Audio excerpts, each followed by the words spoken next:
কেকেআরে ছন্দ খুঁজে পেল সুনীল নারায়ণ। পয়েন্ট টেবিলে 6 থেকে 3 এগিয়ে আজিঙ্ক রায়হানের কলকাতা নাইট রাইডার্স। ম্যাচের শুরুতেই কলকাতা নাইট রাইডার্সের বোলিং কারিশমা।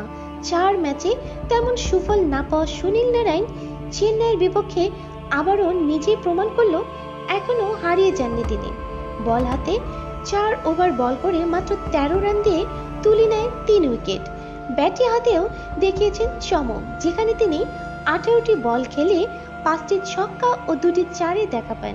অবশেষে 44 রান করে মাঠ ছাড়তে হয়। কেকেআরের হয়ে পঞ্চম ম্যাচে ম্যাচ সেরা হয় নারায়ণ। ঋতুরাজ গায়কোয়াড়ের চোটে অভিজ্ঞ মহেন্দ্র সিং ধোনির কাঁধে নেতৃত্বের গুরুদায়িত্ব, কিন্তু অধিনায়কত্ব ফিরে পাওয়ার দিনে লজ্জার সাক্ষী হলেন ধোনি। চেন্নাইকে 5 বার শিরোপা জেতানো অধিনায়ক এবার দলের সবচেয়ে বড় হারের নেতৃত্ব দিলেন।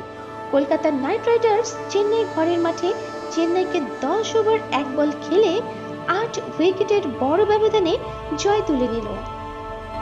ধোনিতেও হলো না ভাগ্য বদল, রেকর্ড ব্যবধানে হার চেন্নাই সুপার কিংস।